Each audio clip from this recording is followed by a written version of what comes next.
is up, guys? Welcome back to the channel. We are still plugging away on the wiring for this TDI swap in the Tacoma. So the last video, we basically got all the bulbs and wiring figured out for the transmission, the reverse lights, the clutch switch, all that good stuff for the Tacoma side of things.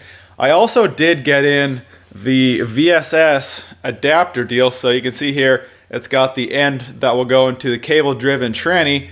And then this side's got the 3-pin connector. I did try it out and it does work. So I am extremely stoked about that. We don't have to mess with the VSS wiring at all. It is 100% factory and it works amazing. So I don't know if it's accurate. Obviously it doesn't run, so I can't test that. But the speedometer does function when I spin that adapter. So super stoked about that. We're still waiting around for the head to get finished up at the machine shop. So I figured since we're pretty much done with the Toyota side of the wiring, well, I guess we're not completely done with the wiring on it, but we have everything figured out. So all we really got to do now is just tidy it all up, wire it in, route the wiring and everything, but everything's figured out. So what I want to do today is bust into the Volkswagen side of the wiring, kind of go through that, get that figured out, figure out what we need for power to power the ECU, all that good stuff, delete a few things that we do not need in that harness, and get that pretty much ready. I probably won't be able to finish it up 100% because I'm gonna leave it unloomed. I'm just gonna leave it open until I can actually get it running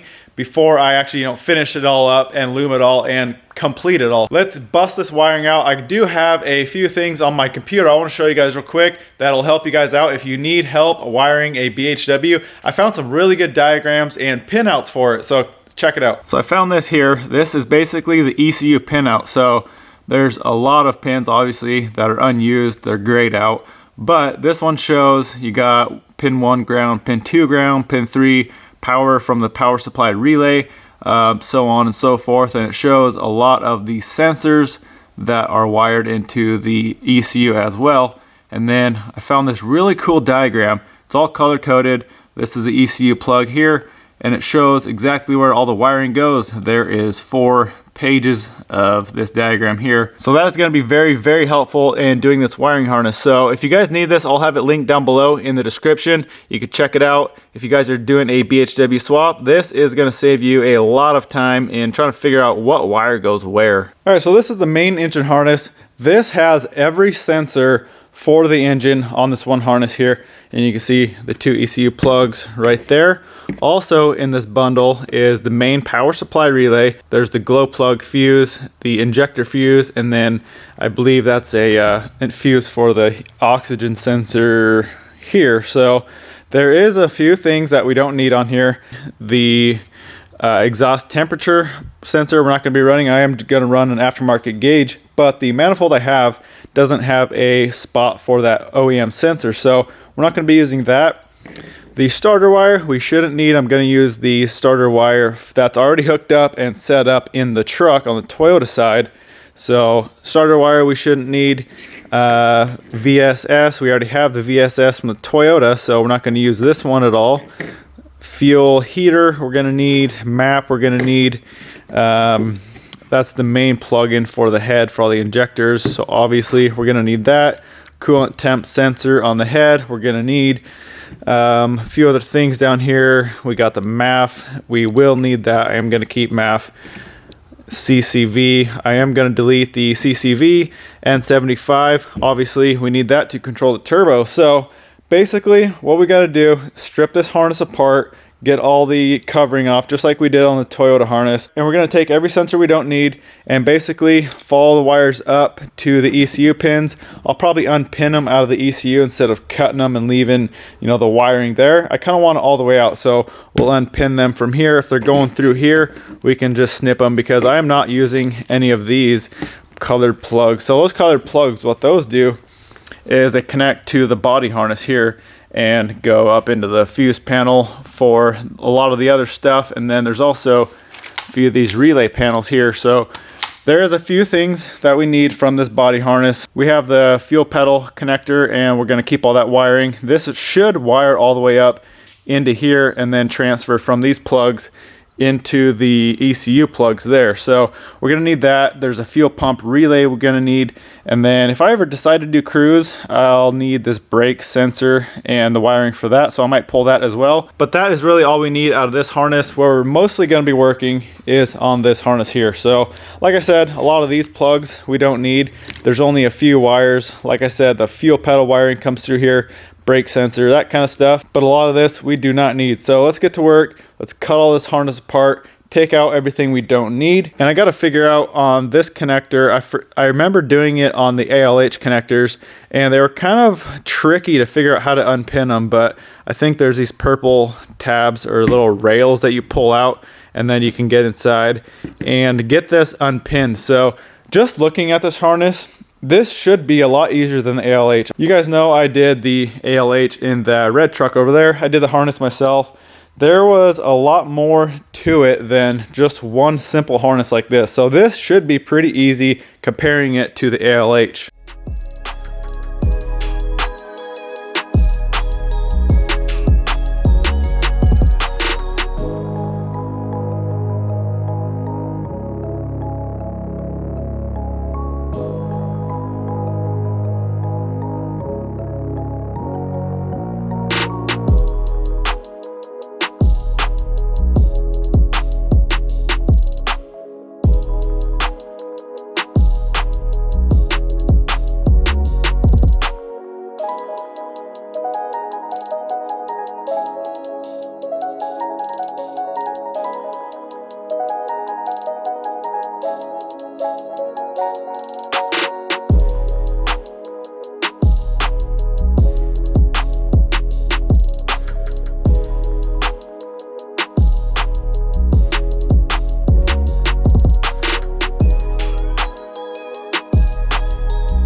All right, that's what the harness looks like when you get everything off it. So a lot of this stuff hanging down here, we're gonna delete. And you can see how easy it's gonna be. You just follow these wires up and figure out where they go. Like the starter wire here, you can see runs right up here through that plug in there. So we'll snip that out and pull the wiring out and we're done. So I still gotta figure out how to unpin these because a lot of these sensors run up into these ECU plugs. And one reason I like to unpin them versus just snipping them is obviously it looks cleaner, looks better. You don't have, cut wires inside your harness. Not that it matters that much, but if you ever wanted to add something back in, say you delete something and a couple of years later you want to throw it back in the harness for whatever reason, you just throw the pins back in the connector and you're done. It's that easy. So we got to go through all these wires, trace them all out, delete them, pull them out of the ECU connectors, and that should slim this harness down quite a bit. All right guys, so I figured out finally how to get these pin blocks basically out of the ECU connector to depin these. So once you get them out, you can just depress one side. You can see the little pins inside of that rail. You should be able to just depress the pin clip and pull the wiring pin out of that connector. So how to get this out, you first have to pull this purple clip that sits right in the end here. You can see right there. And then on three sides of these blocks, there's little tabs. So there's one on that side, and on the top. So you just come in through the top, unclip it. You can see right on the edge, right down on this edge here, you see those two little open spaces. Basically, I use these pins tools here. So I just took this little tool there, stuck that down in there to depress that pin, and you can slide these out. So I'm gonna get this other one out and we can start tearing out sensors and connectors that we don't need.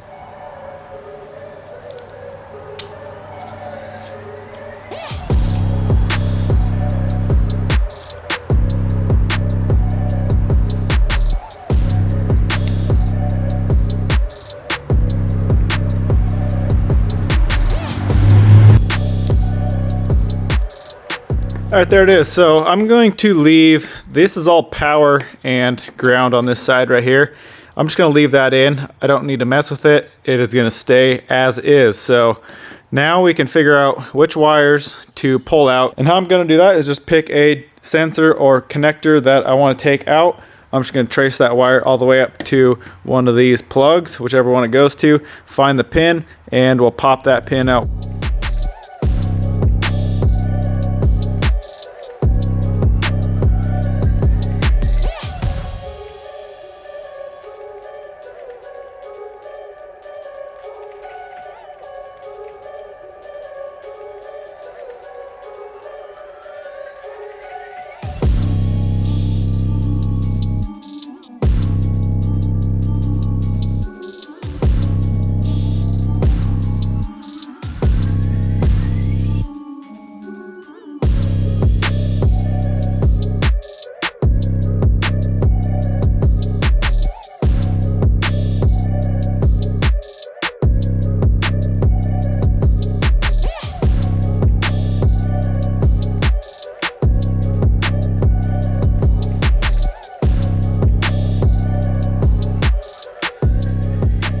All right, we got everything out we don't need. There's the pile, that smaller pile right there. That is all the sensors we're not gonna be running. So the rest of this is staying. So I'm gonna do my best to kind of explain this to you. If you guys go check out the diagram that I'm gonna link down below, it should be pretty self-explanatory, but there's a couple of wires that you might need to be aware of. So there's a black right here that ran up to the ignition and went through this orange plug here. So that's gonna need ignition power, and that is for one of the main ECU plugs. And then there's also another wire right here that teed into the main starter wire. So this wire here, the main wire that goes down the starter, you can see right there, that's where it teed off. So we're just gonna hook that one into the starter wire on the truck. And then as far as this whole power situation goes, it is actually very simple with this main power relay. So the two red wires, you can see the bigger one there, and then the smaller one, the only two that are straight red are battery power. These run up through this plug here into the cabin harness, and that gets power from this main big plug-in right there. That red one with the loop on it, and you can see that's main power. It feeds a bunch of different stuff, bunch of different relays and fuses on here. So that is how power comes in. And then there's one wire, the purple wire, that runs up to the ECU. The ECU is actually what switches this relay on. And then there's power out. So power out is the red with the green. You can see that big bundle of wires there. There's 3 power wires that run up to the ECU. And then the rest run over to sensors, glow plug relay, all that good stuff. And then there's one other wire, the red with the yellow, that runs up through this plug here. You can see right there, the red plug right there. And that actually turns on the fuel pump relay. So fuel pump relay is 373 right there. And there's 2 red with yellow wires. Those are both power into the relay. So we're gonna have to dig into this harness here and pull out all this wiring for the fuel pump relay. And then also I'm going to take the throttle wiring, and I'm going to try to keep this in one piece and keep that nice and simple that way. So honestly, this harness is very, very simple. Don't forget there's a main ground right there, but everything on this side of the harness is pretty much done. There's only a few wires that we need to figure out. Well, one of these plugs, I think it's a white one, don't take my word on it.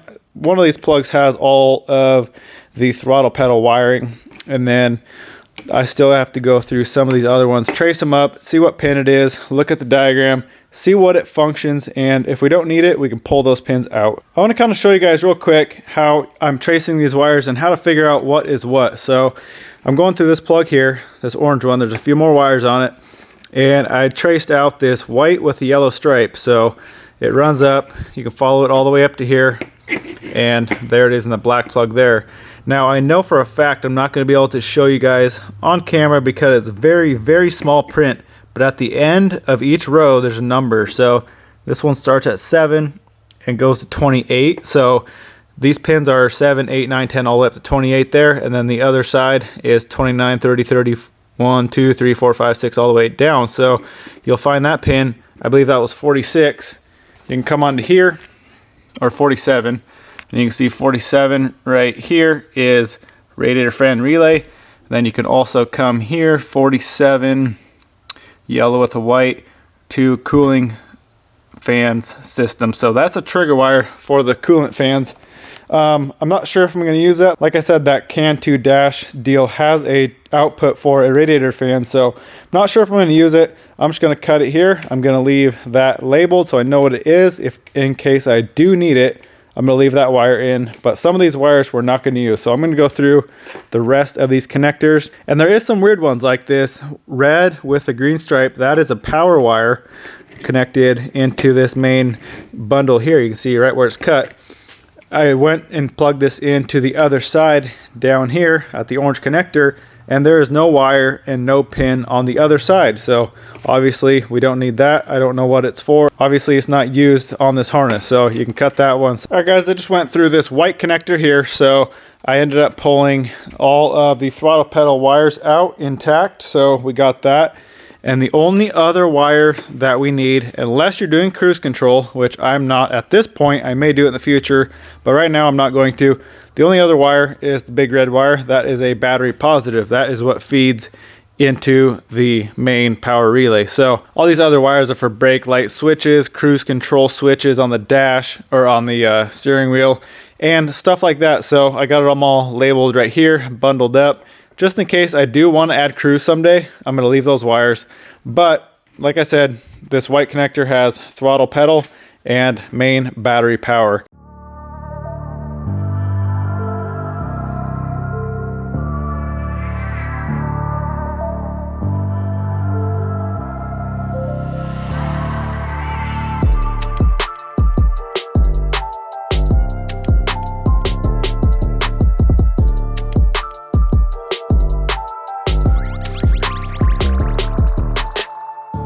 Alright guys, we are just about done, pretty much done with this harness here. So I did find a few other wires that do need some work. So there is a wire, I guess it's over here, I bundled it up, for the MAF sensor that for some reason ran all the way up through these connectors into a bunch of different wiring into the cluster, and it eventually ended up back at a fuse for ignition power in that fuse box. So I really don't know why they would run it all the way there. The only thing I can think of is that this needs ignition power and not power from the basic power relay, which is essentially the same thing. So either way, I think I'm just going to wire that to the ignition on the truck just to wire it like it was from the factory. So another couple wires, coolant temperature sensor on the back of the head, has a light for the dash, and then this one other wire that was wired into the VSS sensor as well that ends up in one of the cluster pins. I'm not exactly sure what that's for. The ALH sensor has a ground on it, and apparently this one doesn't have a ground unless for some reason this grounds in the cluster, which makes no sense. But the other two wires here run up to the ECU. So I got to figure out what that wire's for. This dash light wire I probably won't use. I think I'm going to try to adapt the Toyota sensor onto the motor and use all the Toyota wiring. So another thing over here, we have the alternator plug, two wires. The small wire runs up to an ECU pin. The second wire here is for the dash light. This needs to be hooked up to the Toyota dash light in the cluster, and that is basically the exciter wire. So that if you don't have that hooked up, I've heard of people having issues where you turn the truck off and it'll still run. I have no clue how or why. Somehow it's beyond me how that happens, but for some reason it'll act like that. So you need to hook this up to your dash light in your cluster. And then let's see, so we have a fuel pump wire here that runs to the relay, which I still need to pull out. You can see this is the power to the relay. So those two red with yellow striped wires at the relay are for power to the relay. And then there is also a fuel pump trigger wire right here from the ECU. So the ECU actually controls that relay, tells it when to turn on. So we need to hook that up to the relay. There is can high, can low from the ECU. We will need these to hook into that can 2 dash deal that I bought. There's the green and black wire right here from the ECU. That is a K-line wire. That ends up at the data link connector. Here you can see it actually runs up through the cluster and a bunch of other wiring, but you do need that for diagnostics for this OBD port. So we're just going to hook it straight up green to green from there. And then the only other thing that data link connector needs is power and ground. And there's 2 ground wires.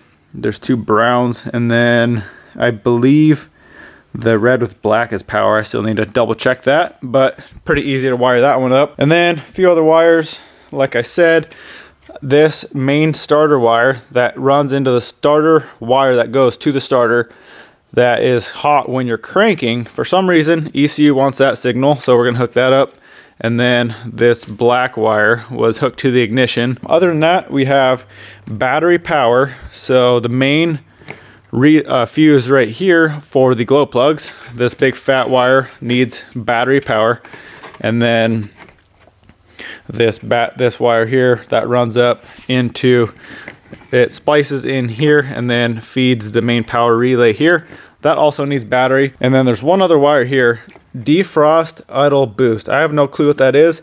I got to research it. I figured I'd label it, and just in case I do need it. So let's get the rest of this stuff that we need out of this harness, and then we should be good to go. Like I said, I'm not going to loom this stuff up yet. I want to leave it like this, get it in the truck, get the motor in, make sure it runs before you go through, complete the whole harness just to tear it back apart to find an issue if you do have an issue. And I wanted to go over a couple other things real quick. Sorry I'm talking so much in this video, but these pins, I said that you come down here in this little crack or this cutout here and push the pins down. That is not correct. If you look down inside that pin or inside the connector, there's the little tabs on the actual connector that you just lift up and pull the pin right out. Super simple to pull. And then also one other thing that really confused me and might confuse you too, this 15 amp fuse is called the injector fuse. The injectors do not have a fuse. This is the injector plug for the head, and you can see every single wire runs right up to this one ECU plug. This fuse is for, well, right now the only wire that's fused on there is for the N75. That is a power wire to the N75. It did splice off and feed a couple other sensors. Obviously we're not running them now, so you can see there's 3 other wires there. That was power for other sensors. I don't know why they call that the injector fuse, because it has nothing to do with the injectors.